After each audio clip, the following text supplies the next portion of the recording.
In today's short video, I'm going to share with you the 4 simple keys that you need to know in order to deal with regret.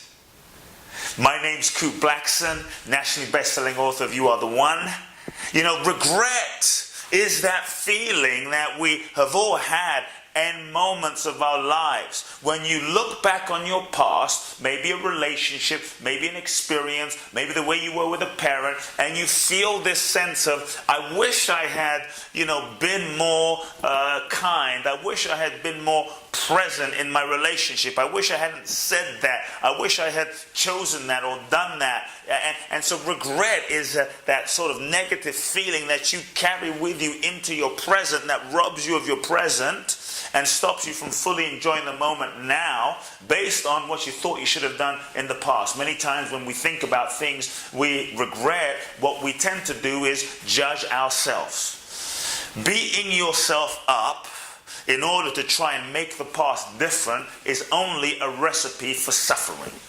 Nothing that you think about or feel about or regret or carry regret about within yourself in the moment will change anything in the past. Recognize the past is the past. The past is done. The past is complete. The past cannot be changed. Regret ultimately is a waste of time and a negative feeling that only robs you of your present and your future, and it's how you feel and what you do in the moment that is going to determine your future experience. Many times we also unconsciously use regret as an excuse to not live and be fully responsible for the risk and the vulnerability and the courage that it takes to create a life on purpose, to create the life of your dreams. So recognize number 1, recognize the waste of time, the futility that regret is. You can't undo what was done.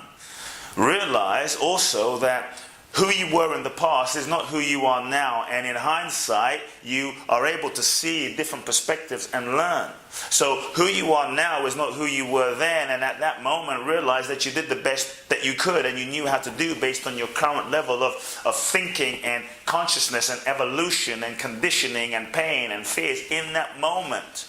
It was only that by going through that experience that you could maybe be able to have perspective and look back.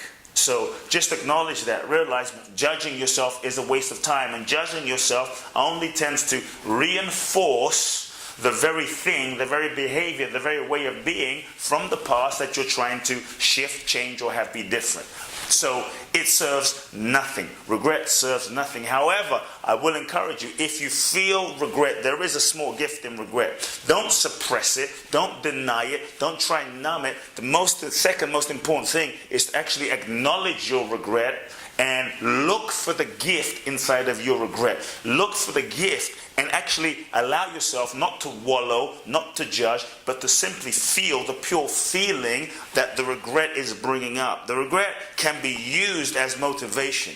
When my mother passed away, I got to spend an entire year being with her and loving her. And when she passed away, I really looked back on my life and I thought, wow, I wish I had spent more time, even though I spent a lot of time. And so even though she's no longer with me now in the physical body, and there's moments I wish I could, have certain experiences with my mother. There is a feeling of regret, but the feeling of regret is not a negative thing if you use it to inspire a positive behavior. So I say that regret can be an inspirational force to love even more deeply, to learn from your lessons. So the third thing is, don't beat yourself up with regret. Use it to learn from the past, learn from the relationship, learn from that experience, learn from what you didn't do, learn so that you can be even more present and authentic and transparent and real in the moment. Don't deny the gift or the lesson of regret, but don't hold yourself hostage to what you should have done. What's most important is once you learn, ask yourself, okay, what was the learning from that past experience? What was the lesson from that past experience? What can I do differently from that past experience? And what's important is you not only learn from it, but you take the necessary action. If you don't, to me, regret is a call to course correct, a call to do something different. And so what's important as a next step is you take the necessary action, you use that impulse to act differently, to do it differently, to love more fully. And so the recognition of my regret of just wishing I had a little more time with my mother has only now inspired me to not deny that feeling, but use that feeling as a sort of inspirational force, a fierce urgency to love fully now, to express fully now, to communicate fully now, to forgive even more fully now, because I recognize even more so, even though I knew before, life is short. Ultimately, folks, none of us, we don't know when life will be over. We don't know when death will come. We don't know when that moment will be. And so it's inspired me to not take any second, any moment with anyone for granted, because it could be your last moment, and to get in touch with the preciousness of each moment. Use your learning and your regret as an inspiration to live even more fully now, and ask yourself, and then course correct and take action. Action you might need to take as you look back on your past is to make amends. You may need to have a conversation. You might need to apologize. You might need to course correct. What is the action that you need to take as a result of reviewing, self-reflecting and reviewing on your past? And then ask yourself, moment to moment, who do I need to be? What do I need to say? How do I need to live so that I can live with zero regret? So if death came, if that moment came right now, I would have no regrets whatsoever. How would you need to live, my friends, in such a way where you have no regrets? No regrets. You have one life.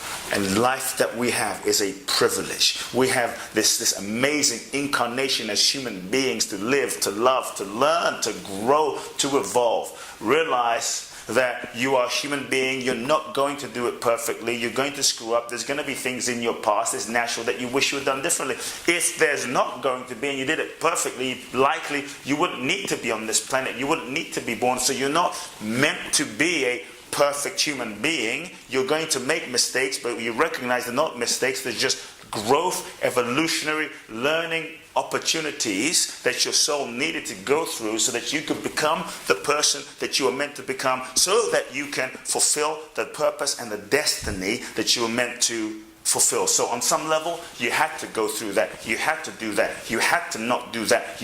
And now, if you choose to, you can learn from it. It's what you learn from the past that's important, not what happened in the past.